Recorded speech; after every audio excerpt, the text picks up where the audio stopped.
Hello, and welcome back to Grammar Goals, the podcast that makes English grammar simple and fun.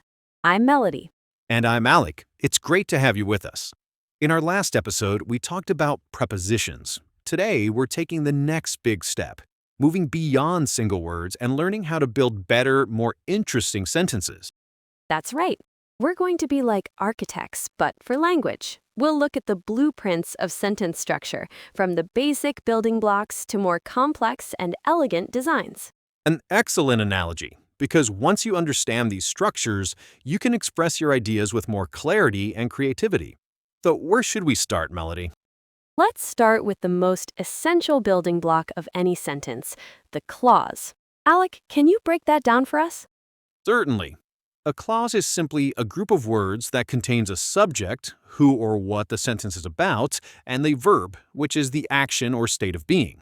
A subject and a verb. Got it. Now, there are two main types of clauses, and this is the most important part. First, we have the independent clause. Think of it as a strong, independent person. It can stand on its own because it expresses a complete thought. Right, so something like the students studied hard. It has a subject, the students, and a verb, studied.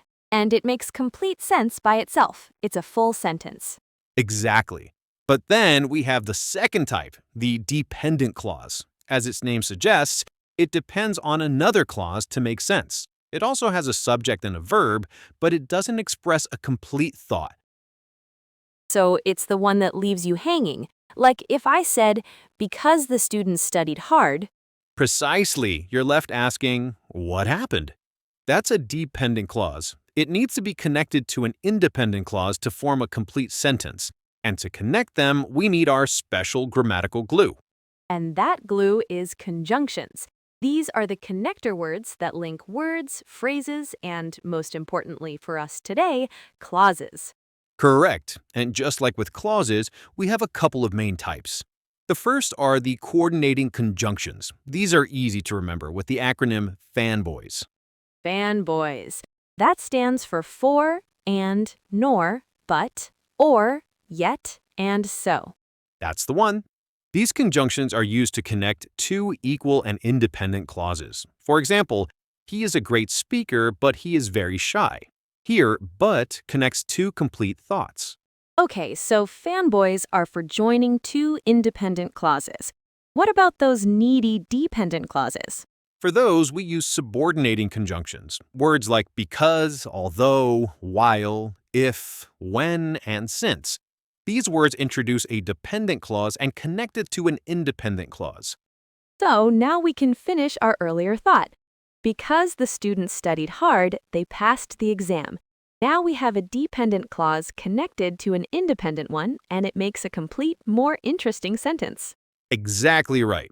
You're showing the relationship between the two ideas, in this case, cause and effect.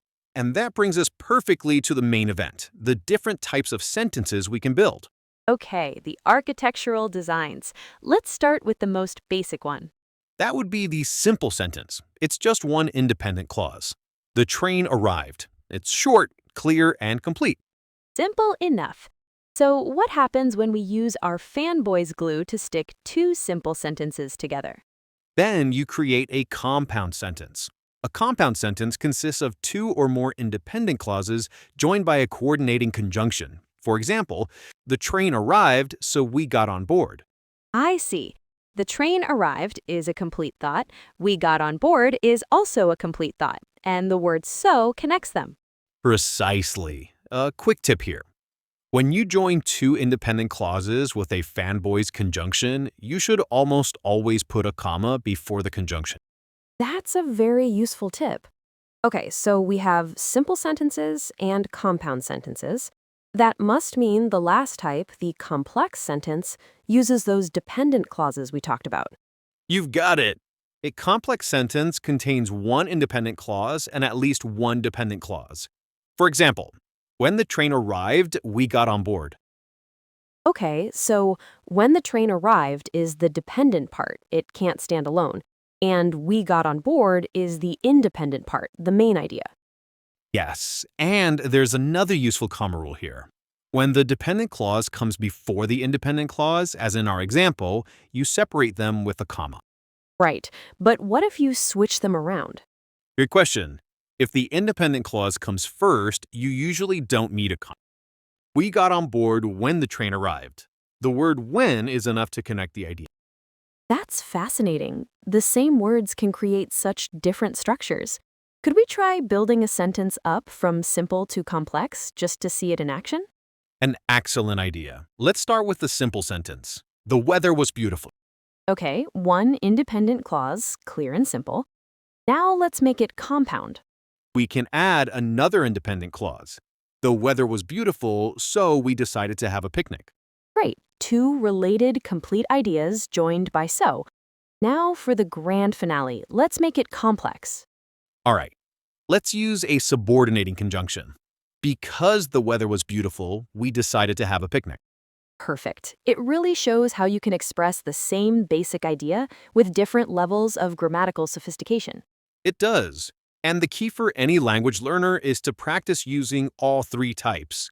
Using only simple sentences can sound a bit robotic, while using a mix of compound and complex sentences makes your English sound much more natural and fluent.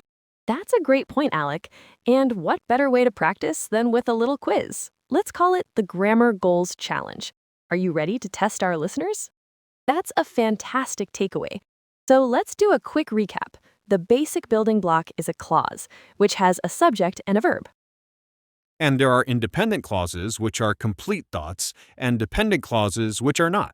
We use conjunctions like the fanboys or words like because and although to stick them together.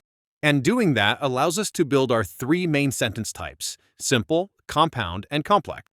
Wow, we've built a whole house of grammar today. Any final piece of advice for our listeners, Alec? Just this. Listen for these structures when you're watching movies or reading books. Notice how native speakers connect their ideas. The more you notice it, the more naturally you'll be able to do it yourself. Excellent advice. Well, that's all the time we have for today. Thanks for joining us on Grammar Goals. Until next time, keep building those sentences. Happy learning!